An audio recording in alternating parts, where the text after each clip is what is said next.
గప్పుడు నేను సోయిలో లేను మేడం. బిడ్డనెత్తుకుపోయిందని తెలిసి నేను కోమలోకి పోయి 6 మాసాల తర్వాత కళ్ళు తెరిచినానంట.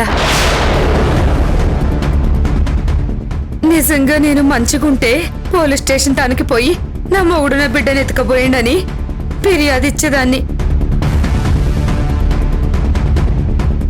కానీ నేను ఇవ్వకున్నా దావకానోళ్ళు ఫిర్యాదు ఇచ్చిర్రట. గా తర్వాత హైదరాబాద్ పోలీసులు వేరే కేసులో నా మొగుడిని అరెస్ట్ చేసి జైల్లో పెట్టిర్రని తెలిసింది. జైలు నుంచి వచ్చినాక నా బిడ్డేదని ఈయన్ని అడిగితే చచ్చిపోయిందని చెప్పిండు. అవు మేడం, బిడ్డ చచ్చిపోయిందనే నాకు తెలిసింది. నేను తప్పు చేసినానని తెలుసుకునేసరికి గట్ల అయిందని కుమిలిపోయినా. కానీ ఇప్పుడు మా బిడ్డ బతుకుందని తెలిసి చాలా సంబరపడ్డాం. కాకపోతే మా కళ్ళ ముందున్న బిడ్డని దగ్గరికి తీసుకోలేకపోతున్నామని తినామె ఏడుస్తున్నాం. హే యాగో,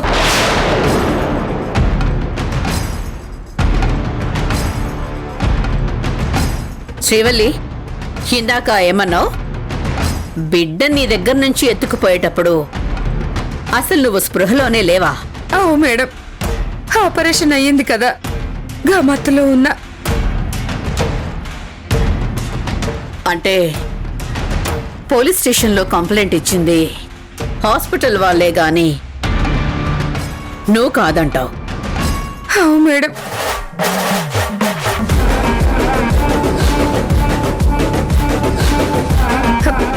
మేడము, మా బిడ్డని మాకిప్పిస్తారా? నేను చెప్తాను గాని ముందు మీరు వెళ్ళండి. అది కాదు మేడం. మేడం చెప్తున్నారు కదా, ఇంకా విసిగిస్తారెందుకు? వెళ్ళండి. వస్తాం మేడం.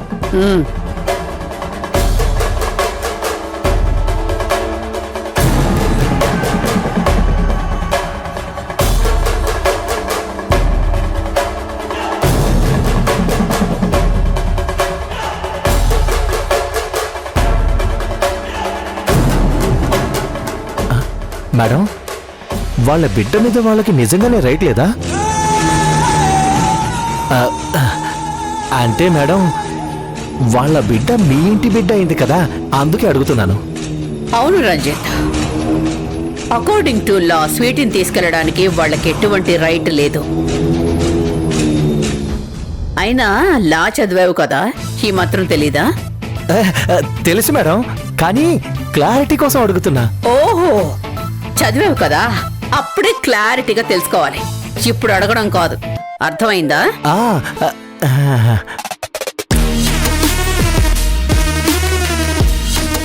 గప్పుడు నేను సోయిలో లేను మేడం. బిడ్డనెత్తుకుపోయిందని తెలిసి నేను కోమలోకి పోయి 6 మాసాల తర్వాత కళ్ళు తెరిచినానంట.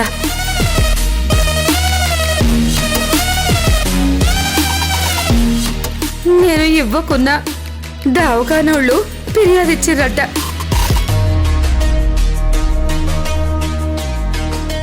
గా తర్వాత హైదరాబాద్ పోలీసులు వేరే కేసులో నా మొగుడిని అరెస్ట్ చేసి జైల్లో పెట్టిర్రని తెలిసింది.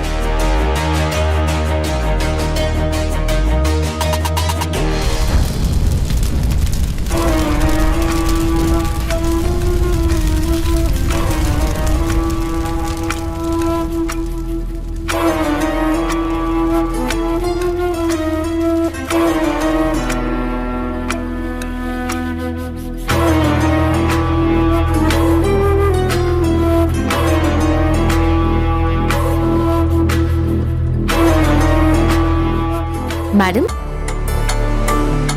ఓ లాయర్ ఝాన్సీ గారు, వెల్కమ్ అండి. మిమ్మల్ని సగౌరవంగా ఆహ్వానిస్తున్నాను. కూర్చోండి.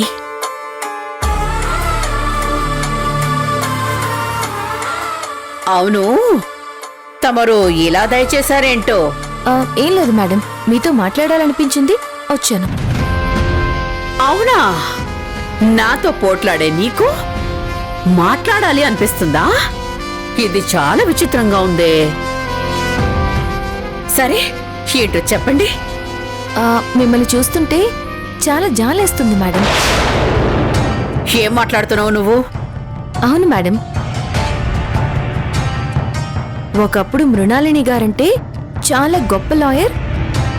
నల్ల కోట్తో కోర్టులో అడుగు పెడితే ప్రత్యర్థుల అబద్ధపు కోటలు బద్దలు కొట్టే సింహ స్వప్నం తనని చూశాకే నేను లాయర్ అవ్వాలనుకున్నాను. గట్టిగా అనుకుంటే నిలబడతావనే ఆత్మవిశ్వాసాన్ని నాలో నింపారు. నాకే కాదు, చాలా మందికి తనొక రోల్ మోడల్. అలాంటిది ఈరోజు ఇంతలా దిగజారుతారని నేను అనుకోలేదు. Shut up!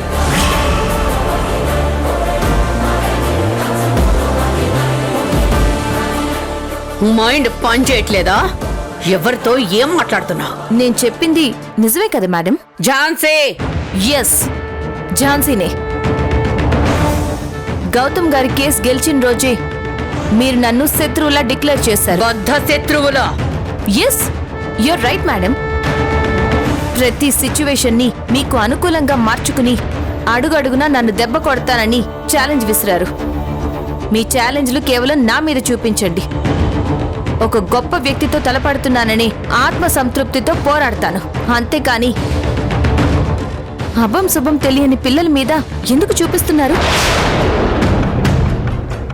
నన్ను గెలవడం కోసం పిల్లల్ని అడ్డు పెట్టుకుని స్థాయికి దిగజారిపోయి మిమ్మల్ని మీరే తక్కువ చేసుకుంటున్నారు.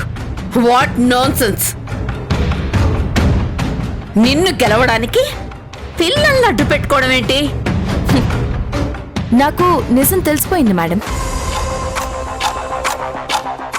అసలు ఆ రాజయ్య వాళ్ళు స్వీటీ కోసం ఇంటికి వచ్చినప్పుడే నాకు డౌట్ వచ్చింది. కానీ వాళ్ళు ఈ రోజున ఆఫీస్కి వచ్చి మీరే అదంతా చేశారని చెప్పడంతో నా డౌట్ క్లియర్ అయిపోయింది.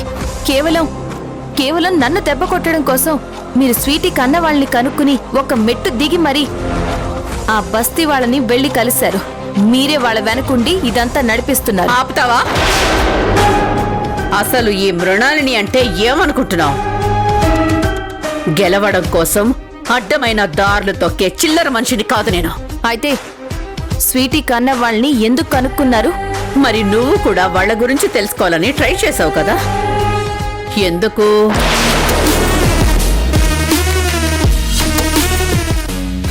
చెప్పు ఝాన్సీ. వాళ్ళెవరో తెలిస్తే స్వీటీకి బోన్ మ్యారో ట్రీట్మెంట్ చేయించొచ్చు అనుకున్నాను కదా? ఎగ్జాక్ట్లీ, నేను కూడా అందుకే కనుక్కున్నాను.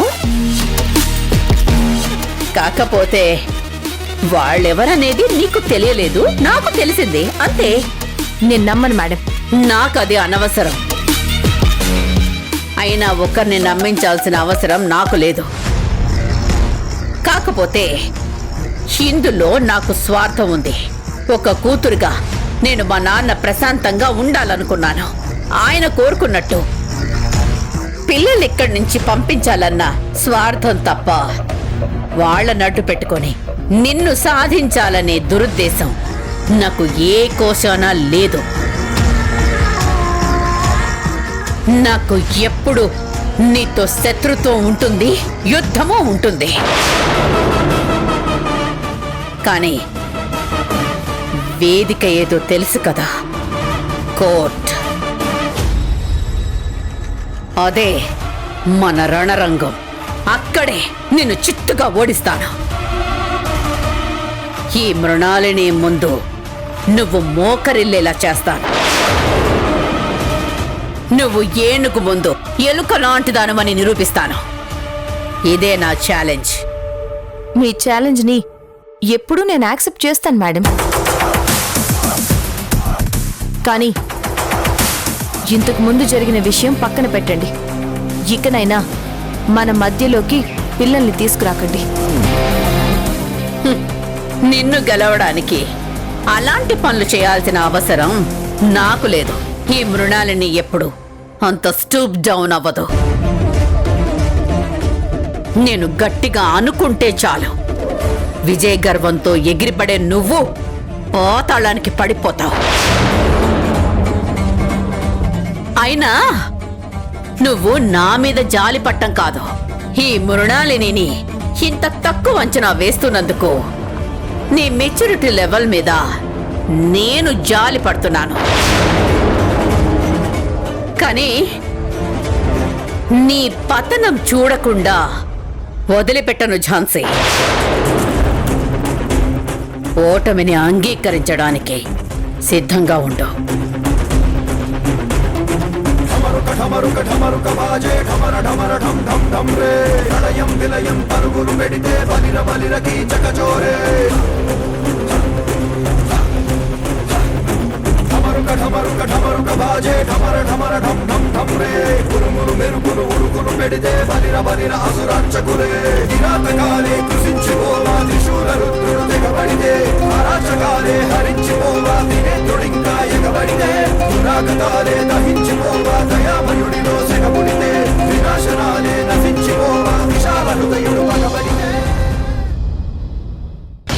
అరే అరే ఏంది అరే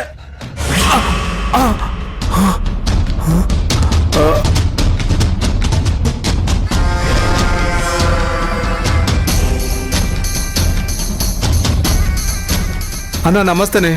నన్నెందుకు తోలుకురామన్నారన్నా? బిడ్డను తెనికే ఇంకా గడువు ఉంది కదా, నేను గాపంలోనే ఉన్నా. ఎట్టో గట్ట బిడ్డను తోలుకొస్తా. ఆండవా, నిన్ను నమ్మేదికి లేదు సామె. నువ్వు రొంబ మోసం చేసే మనిషివే. రేయ్, అందితే జుట్టు లేకపోతే కాళ్ళు, కాళ్ళు పట్టుకునే రకం నువ్వు. అయ్యో లే అన్నా, నీ కాడకు అట్లా చేయను నేను.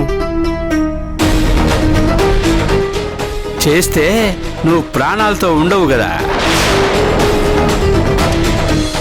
కానీ ఇప్పుడు నేను నిన్ను ఇక్కడికి ఎందుకు పిలిచినానంటే పరిస్థితి ఎంత మాదిరి ఉందో చెప్పడానికే. సమజ్ కాలేదన్నా. ఏం లేదురా, ఆ బిడ్డ దుబాయ్ పార్టీకి రొంబ నచ్చింది. పని జరిగేలా చూస్తే అడిగినంత దుడ్డు ఇస్తామని చెప్పి పూడ్చినారు. నిజమా అన్నా? లేకపోతే నీతో తమాషా చేస్తాననుకున్నావా? గది కాదన్నా. యో, చెప్పేది పూర్తిగా ఇను స్వామి.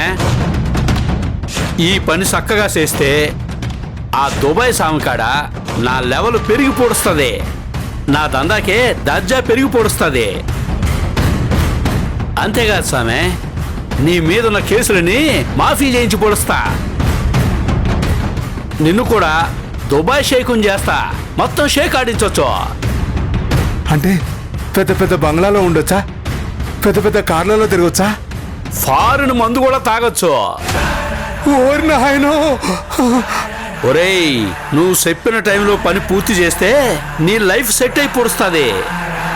ఏంటి ఇంటివా? ఇన్నానన్నా, ఇన్నా.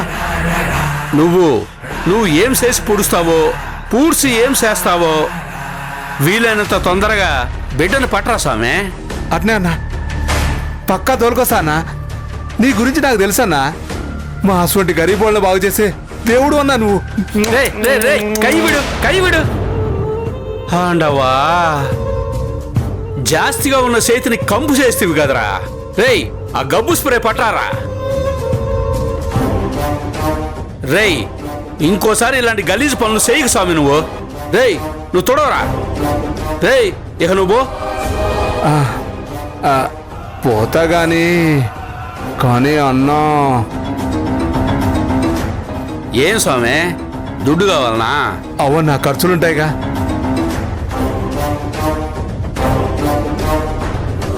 తీసుకో 10,000. నువ్వు చల్లగా ఉండాలన్నా. కైవిడు. రేయ్, నేను చల్లగా ఉండాలంటే అది నీ చేతుల్లోనే ఉండదురా. దుడ్డు కావాలంటే అడుగు. ఈసారి పక్కాగా బిడ్డను తీసుకురావాలి. లేదంటే తెలుసుగా, ఈ రత్నవేలుకి మనిషికి గొడ్డుకి తేడా తెలియదు. అట్నే అన్నా, గంతవరకు నేను రానియ్యాను. నువ్వు చూస్తూ ఉండు ఎట్లా బిడ్డను తెస్తాను. ఉంటానన్నా.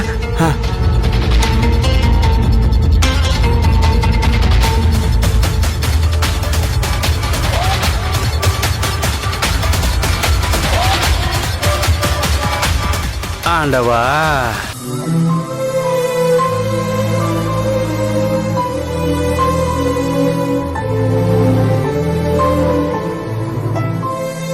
అమ్మా ఝాన్సీ, ఏంటి మేడం?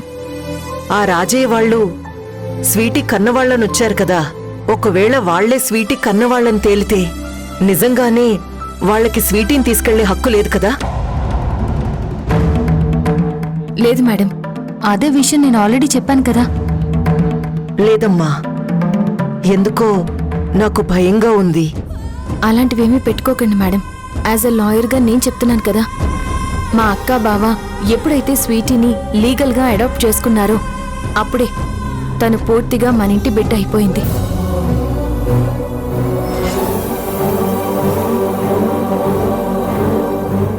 ఇప్పుడు తనని ఎవరూ తీసుకెళ్ళడానికి వీల్లేదు.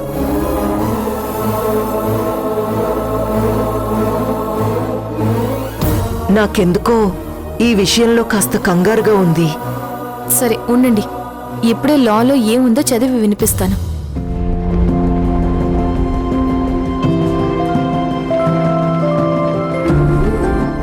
ఎస్, హిందూ దత్తత నిర్వహణ చట్టం 1956, అలాగే పిల్లల సంరక్షణ మరియు రక్షణ చట్టం 2015 ప్రకారం సెక్షన్ 12 ఒక్కసారి దత్తత చట్టబద్ధంగా జరిగిన తర్వాత ఆ బిడ్డ దత్తత తీసుకున్న తల్లిదండ్రుల చట్టబద్ధమైన సంతానంగా పరిగణించబడతారు.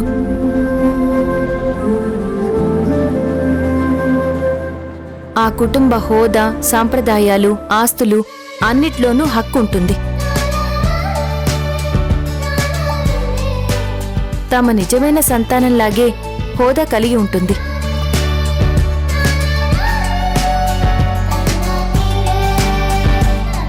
అలాగే తన కన్న తల్లిదండ్రులతో ఉన్న అన్ని చట్టబద్ధమైన సంబంధాలు తెగిపోతాయి.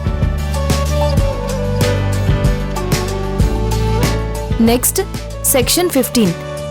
ఒక దత్తత చట్టబద్ధంగా జరిగిన తర్వాత ఆ దత్తతను తల్లి లేదా తండ్రి లేదా ఆ బిడ్డ కూడా రద్దు చేయలేదు, ఎవ్వరూ మార్చలేరు.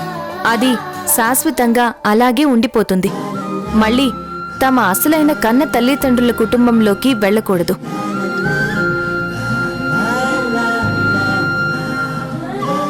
అంటే ఆ రాజయ్య శ్రీవల్లికి ఎలాగూ రైట్స్ లేవు, అలాగే స్వీటీకి వాళ్ళ దగ్గరికి వెళ్తాననే రైట్స్ కూడా లేవు. అర్థమైంది కదా మేడం? సో లా ఇంత స్ట్రాంగ్ గా ఉన్నప్పుడు స్వీటీని మన దగ్గర నుంచి ఎలా తీసుకెళ్తారు చెప్పండి మేడం.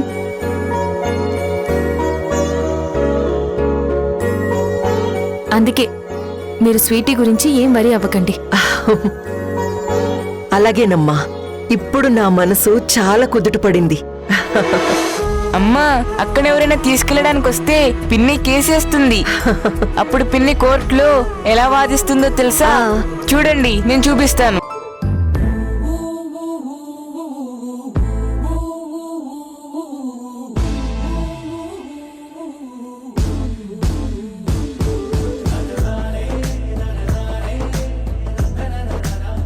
ఇప్పుడు చూడండి, యువర్ ఆనర్, హిందూ దత్తత మరియు నిర్మించిన చట్టం ప్రకారం రే వంశీ, తప్పు చెప్తున్నావురా. అది నిర్మించిన చట్టం కాదు, నిర్వహణ చట్టం రా.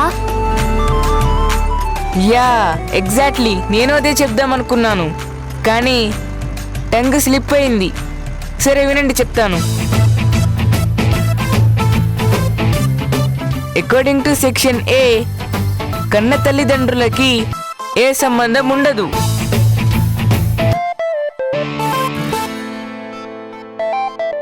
ఎందుకు నవ్వుతున్నారు? రే వంశీ, అది మీ క్లాస్ లో ఉన్నట్టు సెక్షన్ ఏబిసి కాదు, సెక్షన్ 12. అసలు నీకు సెక్షన్సే తెలియవు, అన్నీ తప్పు తప్పుగా చెప్తున్నావు. మరి నీకు తెలుసా? తెలుసు, నీలా కాదు, ఒక్క చిన్న తప్పు పోకుండా చెప్తాను. అయితే చెప్పు. చెప్తాను, నాకేమన్నా భయమా ఏంటి? స్వీటీ వద్దులే అమ్మా. లేదు పిన్ని, నేను చెప్తాను. సరే చెప్పు.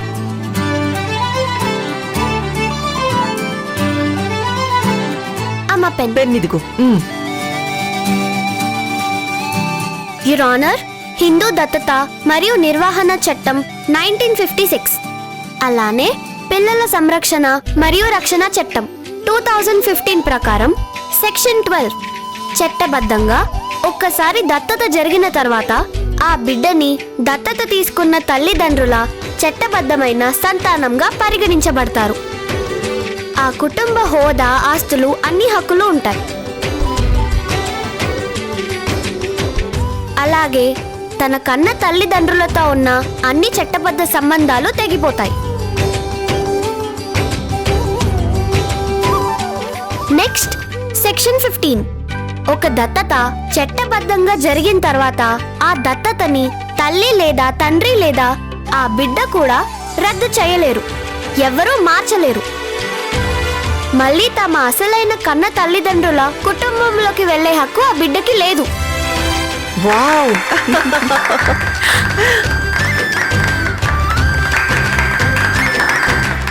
కాబట్టి చిన్నారి స్వీటీకి సంబంధించిన అన్ని హక్కులు లాయర్ ఝాన్సీ గారికి చెందుతాయి.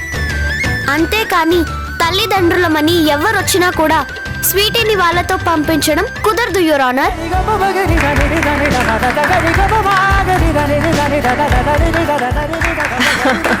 నా బంగారు తల్లి, ఎంత బాగా చెప్పావో. అవునక్క, అచ్చం పిన్నిలా చెప్పావు.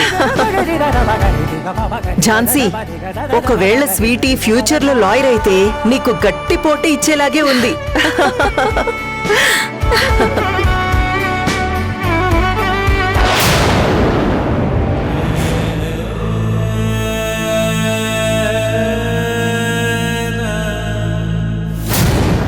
మన బిడ్డనే నాకు యాదొస్తుంది.